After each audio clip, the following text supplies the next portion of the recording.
Hello everyone, welcome to learn e spot. तो आज इस पिक्चर को देखकर आप समझ ही गए होंगे कि हमारा आज का टॉपिक है वोल्केनो। वोल्केनो या फिर जिसे हिंदी में बोलते हैं ज्वालामुखी। ठीक है, आज हम इसे डिटेल में पढ़ने वाले हैं। तो वोल्केनो को पढ़ने के लिए हम इसे मेनली 4 पार्ट्स में बांटते हैं। ये अपने हिसाब से हम इसे 4 पार्ट्स में बांट रहे हैं अपनी सुविधा अनुसार। पहला कि वोल्केनो क्या है, क्या है वोल्केनो। दूसरा कि ये बने कैसे हैं, हाउ दे फॉर्म, ये कैसे बने हैं। तीसरा, फीचर्स क्या क्या हैं, आखिर एक वोल्केनो बन गया तो उसके क्या क्या फीचर्स होंगे, उसमें कौन सी बातें हैं जो पढ़ने लायक हैं, हमारे एग्ज़ाम के लिए इम्पॉर्टेंट हैं। और चौथा, क्लासिफिकेशन, मतलब कि इसके कितने भाग हैं या इसको कितने भागों में बांटा जा सकता है, कितने पार्ट्स में बांटा जा सकता है और स्टडी किया जा सकता है। ठीक है, और इसके अलावा इसके कुछ एग्जांपल्स भी देखे जाएंगे जो हम क्लासिफिकेशन के साथ ही देख लेंगे कि वर्ल्ड में कहाँ मेन जो वोल्केनोज़ हैं जो कि काफ़ी पूछे जाते हैं। लगभग हर एक एग्ज़ाम में 1 या 2 क्वेश्चन वोल्केनो से आपको एक क्वेश्चन तो मिल ही जाता है। ठीक है, चाहे वो कोई सा भी एग्ज़ाम हो, चाहे वो पीसीएस का ही एग्ज़ाम क्यों ना हो, आपको एक क्वेश्चन तो वोल्केनो से या उसके नाम से, उसके डिस्ट्रीब्यूशन से रिलेटेड कहीं ना कहीं आपको देखने को मिल जाएगा। चलिए तो आगे बढ़ते हैं। देखिए, वोल्केनो जो नेम है वो कहाँ से डिराइव करा गया है, वुल्कानो, या एक जिस जो था क्या, एक था नहीं, मतलब अभी भी है। इटली में एक वोल्केनिक आइसलैंड है। वुल्कानो एक इटली में एक वोल्केनिक आइसलैंड है, उसके नाम से वोल्केनो नाम डिराइव किया गया है। ठीक है, इसकी लोकेशन देखते हैं। ये देखिए, ये मेडिटेरेनियन सी है और ये पूरा ऊपर साइड में यूरोप है। ये है इटली। इटली में यहाँ पर ये है वुल्कानो। ठीक है, बहुत ही छोटा सा एक आइलैंड है वुल्कानो, और उसी के नाम पर वोल्केनो का नाम डिराइव हुआ है। तो वोल्केनो की डेफिनेशन अगर देखें तो क्या होगी, volcano is a place where gases, acids and और मोल्टन रॉक मटेरियल, जिसे लावा बोलते हैं, एस्केप टू द ग्राउंड। जो लावा है, लावा जब ग्राउंड पे आने के पर मैग्मा को बोला जाता है। तो जब मैग्मा है वो अर्थ के अंदर से निकल करके बाहर ग्राउंड में आके जमा हो जाए तो हम उसे क्या बोलेंगे, वोल्केनो बोलेंगे। ठीक है, वो कैसे भी निकल सकता है, ऐसे ऐसे। ठीक है, देखिए हमने जब लेयर्स ऑफ अर्थ करी थी तो उसमें क्या, क्रस्ट, मेंटल, कोर, ये मेन 3 लेयर्स थी। उसके बाद क्रस्ट और मेंटल के बीच में एक और लेयर पाई, एक लेयर तो नहीं कह सकते हैं, एक जो डिसकंटिन्यूटी है जिसे बोलते हैं एस्थेनोस्फेयर। ठीक है, अगर क्रस्ट और एस्थेनोस्फेयर को मिला दें तो पूरा होता है लिथोस्फेयर, बट ये एस्थेनोस्फेयर किसका पार्ट है, अपर मोस्ट मेंटल का पार्ट है। तो यहीं पर अपर मोस्ट मेंटल में ही जो है मैग्मा चैम्बर पाया जाता है, जहाँ पर रॉक्स जो है वो लिक्विड फॉर्म में, यानी कि पिघले हुए फॉर्म में, क्योंकि अंदर जैसे जैसे जाते जाते हैं हम तो गर्मी कितनी बढ़ती जाती है तो ये रॉक्स पिघल जाती हैं, और ये यहाँ पर रॉक्स लिक्विड फॉर्म में पाई जाती हैं, जो इसी को हम मैग्मा बोलते हैं। और जो अगर इसे जैसे ही मौका मिलता है और ऊपर कहीं भी क्रस्ट कमज़ोर मिलती है तो ये क्या करता है, ये बाहर आने की कोशिश करता है और ऊपर की तरफ दबाव बना के ये बाहर आ जाता है, जिसे हम लावा कहते हैं। ठीक है, तो इसी से जो भी चीज़ें बनती हैं या जो इसके इरप्शन का जो प्रोसेस है, इसी को हम वोल्केनिज्म कहते हैं, और इससे बनने वाली चीज़ों को वोल्केनो। ओके, चलिए आगे देखते हैं। ये देखिए, ये है, जैसे ये हमारी, अगर ये जो है सोर्स जहाँ से ये निकल रहा है तो ये हो गया मैग्मा चैम्बर। ठीक है, जहाँ से ये निकल रहा है, बाहर आ रहा है, इसे बाहर आ जाएगा तो इसे क्या बोलेंगे, लावा। ठीक है, इसके टाइप्स वगैरह ये सब हम आगे पढ़ेंगे डिटेल में। अब ये होता क्यों है और कहाँ पर होता है। ठीक है, वोल्केनो जो हैं वो कहाँ पे होंगे और कैसे बनेंगे, इनके बारे में देखते हैं। हमने 2 क्लास पहले जो है प्लेट टेक्टोनिक और प्लेट मार्जिन्स वाला चैप्टर करा था। ठीक है, तो उसमें हमने कुछ टाइप की प्लेट्स पढ़ी थी। जो अपर मोस्ट जो हमारी सरफेस है, जो लैंड के जो टुकड़े हैं उन्हीं को प्लेट्स बोलते हैं, और वो जो हैं उनका मूवमेंट अलग अलग टाइप का होता है। उसके हिसाब से वो कंस्ट्रक्टिव, डिस्ट्रक्टिव, कंजर्वेटिव। ठीक है, डिस्ट्रक्टिव में भी 2 टाइप, तो इस टाइप के होते हैं। उसी में अगर जब प्लेट्स मूव करेंगी, एक दूसरे से दूर जाएंगी, एक दूसरे से टकराएंगी, तो क्रस्ट टूटेगी। क्रस्ट टूटेगी मतलब इसमें हलचल होगी, तो नीचे से मैग्मा को बाहर आने का रास्ता मिल जाएगा। ठीक है, तो इसी में जब मैग्मा नीचे से बाहर आएगा, इस केस में तो कंस्ट्रक्टिव है, इस केस में तो कुछ हो ही नहीं रहा है, क्योंकि दोनों प्लेट्स एक दूसरे से दूर जा रही हैं। इस केस में भी जो है क्रस्ट ब्रेक हो सकती है, मतलब होगी ही। और जो अगर ये लैंड पे हो रहा है, तो अगर ये ओशियनिक क्रस्ट में हो रहा है तो भी कुछ हलचल होगी, और अगर मैग्मा को बाहर आने का रास्ता मिल गया तो कोई ना कोई लैंडफॉर्म ज़रूर बनेगा। वैसे ही डिस्ट्रक्टिव के केस में, इस केस में जो है लैंडफॉर्म्स काफ़ी ज़्यादा क्रिएट होते हैं, क्योंकि दो प्लेट्स एक दूसरे से आके सामने से टकरा जाती हैं, एक दूसरे से कन्वर्स मतलब एक दूसरे की ओर आके टकराती हैं। तो इससे क्या होगा, जो ये प्लेट्स हैं ये टकराएंगी, और नीचे से जो है क्रस्ट ब्रेक होगी, मैग्मा बाहर आएगा और आकर के वो वॉल्केनो बनाएगा या फिर प्लेटू बनाएगा। ठीक है, इस टाइप से कोई भी लैंडफॉर्म बना सकते हैं। वैसे ही इस केस में भी है और यहाँ पर भी।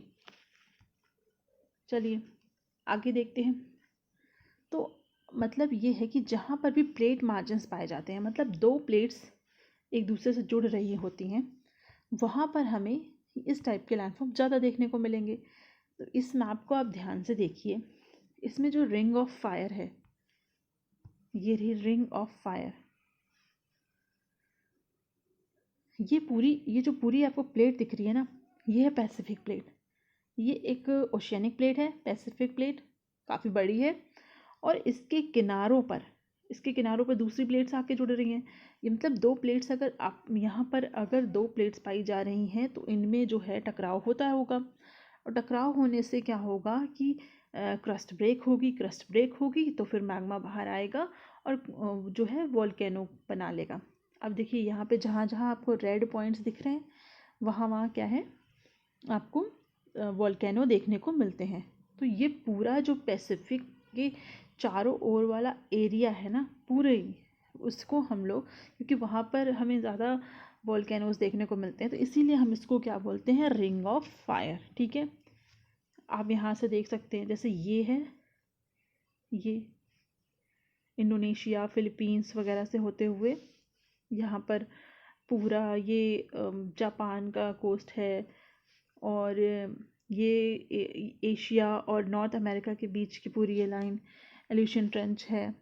यहाँ से पूरा नॉर्थ अमेरिका साउथ अमेरिका की दोनों के ही साइड में यहाँ पर पूरी ये लाइन चली आई है। तो मतलब ये जो नाज़का प्लेट है, कोकोआस प्लेट है, तो ये जहाँ जहाँ प्लेट मार्जिन्स पाए जाएंगे वहाँ वहाँ वॉल्केनो के होने की संभावना बहुत ज़्यादा है। और ऐसा नहीं है कि जहाँ प्लेट मार्जिन्स नहीं है, मतलब पूरी एक होल प्लेट है, तो वहाँ पे वॉल्केनो नहीं पाए जा सकते, वहाँ भी हो सकते हैं। ठीक है, तो इस तरीके से कुछ वॉल्केनोस का डिस्ट्रीब्यूशन है वर्ल्ड में।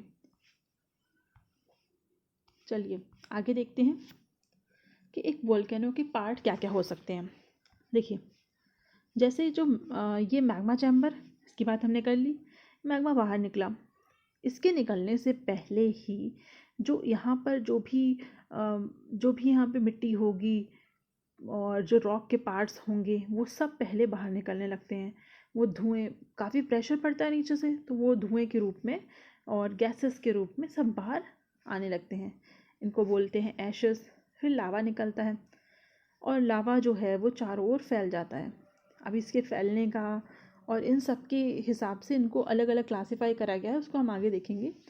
तो ये जो हमारे जो वॉल्केनो है, इसका जो मुंह होता है ना, उसको बोलते हैं क्रेटर, जहाँ से ये लावा बाहर निकल रहा है। अब इसके अलावा ये तो एक मेन पॉइंट हो गया, ये जो मेन पाइप आया है, मेन पॉइंट।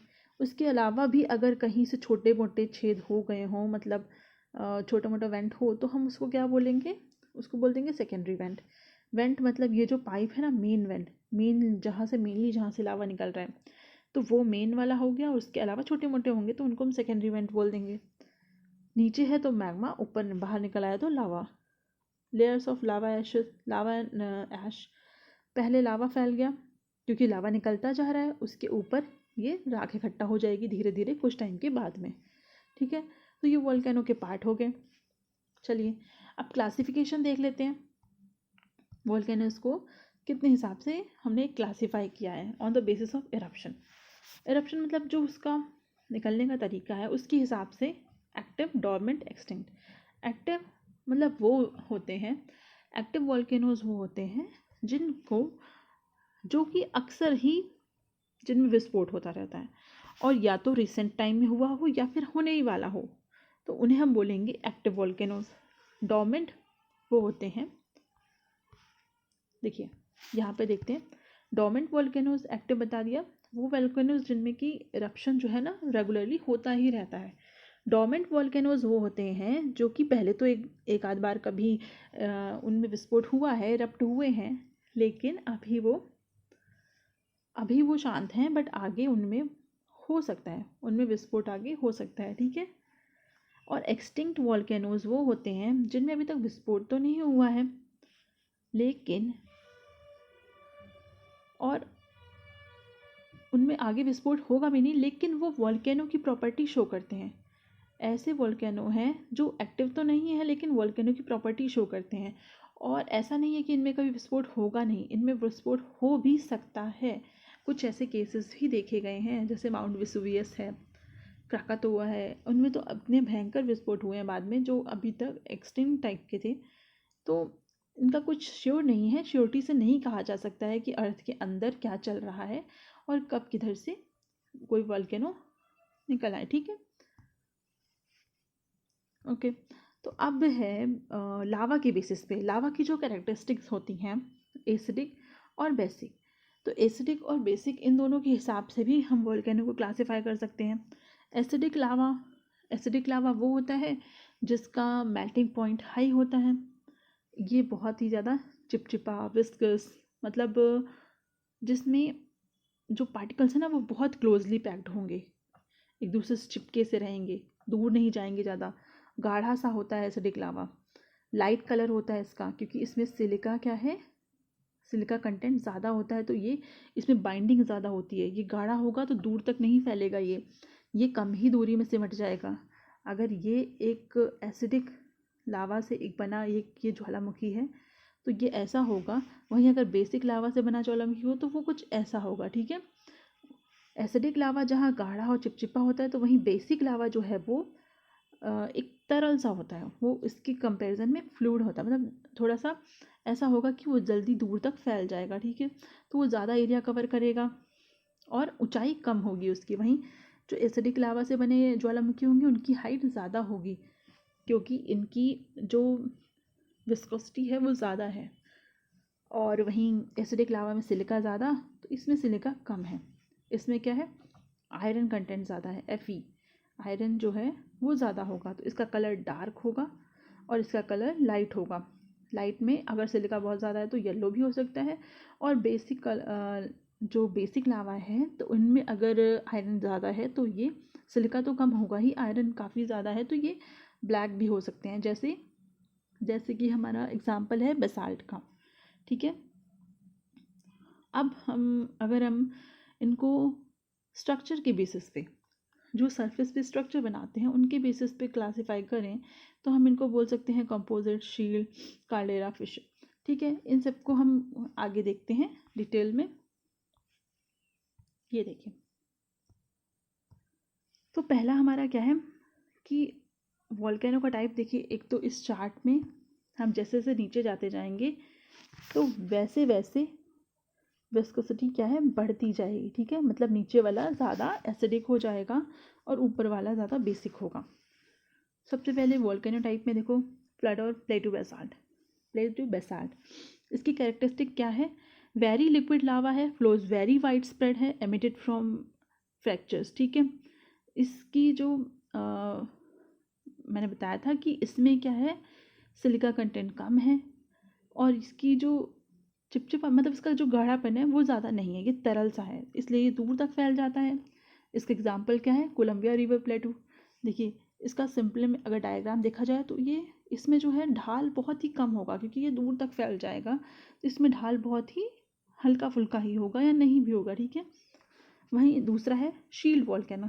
शील्ड वॉल्केनो में liquid lava emitted from a central vent, एक सेंट्रल वेंट जैसे कि ये होती है वेंट मतलब एक पाइपलाइन है, एक सेंट्रल वेंट, एक पाइपलाइन से लिक्विड लावा बाहर निकलेगा। Large sometimes has a collapsed caldera, ये जो है ना थोड़े बड़े साइज में होंगे। और इसका जो काल्डेरा है, जो काल्डेरा जो होता है ना वो क्रेटर का ही एक बड़ा रूप होता है। क्रेटर जब थोड़ा बड़ा हो जाता है विस्फोट के कारण तो वो काल्डेरा कहलाता है, ठीक है। तो इसका काल्डेरा थोड़ा बड़ा होगा। इसके एग्जांपल्स क्या हैं? Large mountain, mount सेल्वेनिया, highland बुटे, Hawaiian volcanoes, हवाई जो द्वीप है उसमें जो वॉल्केनोज हैं, ओके।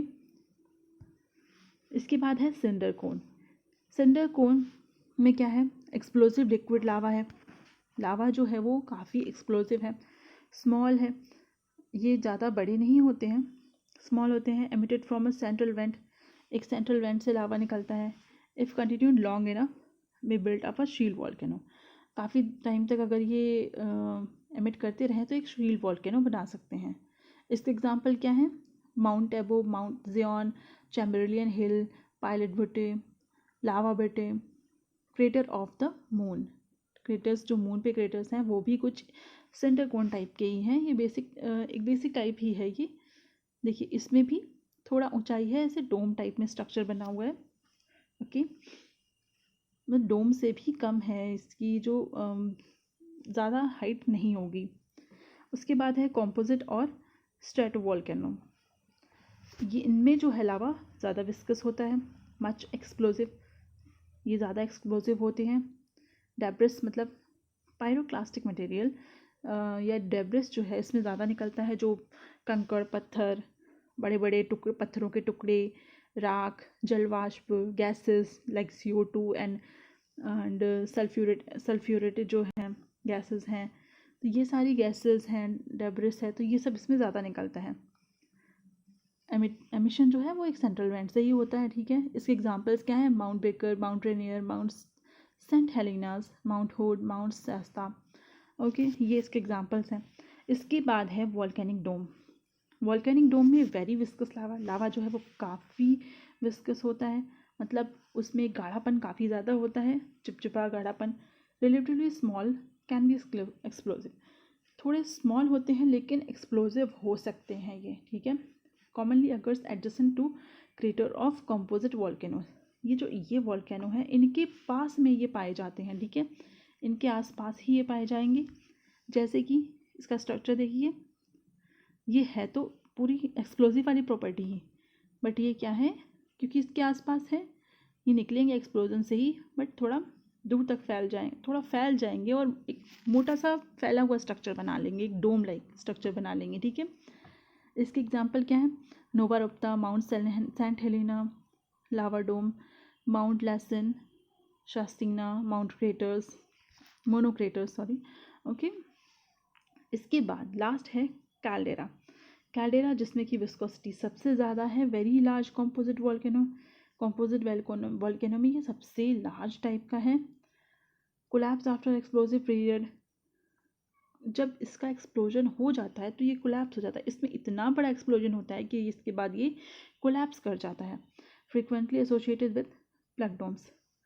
प्लग डोम्स, देखिए प्लग डोम्स एक संरचना ऐसी होती है कि ये जो वेंट है जहाँ से मैग्मा बाहर निकलता है, तो ये जब इतना बड़ा एक्सप्लोजन हो जाए कि मैग्मा बाहर निकल जाए और ये सब कुछ यहाँ पर टूट फूट जाए, मतलब सब एक फैल सा जाए, बट यहाँ पर जो है ये एक पिलर टाइप में बोल सकते हैं आप, ऐसे एक डोम रह जाता है जिसे हम बोलते हैं प्लग डोम, ठीक है। इसके एग्जांपल्स क्या हैं? Crater lake, Newbery, किलाउआ, long valley, medicine lake, Yellowstone जो USA में है, ठीक है, ये सारे इसके एग्जांपल्स हैं, ओके। तो ये हो गए हमारे जो है ना वॉल्केनो के एग्जांपल्स और उनकी कैरेक्टरिस्टिक्स सहित, ठीक है। तो आज के लेक्चर में बस इतना ही। Thanks for watching.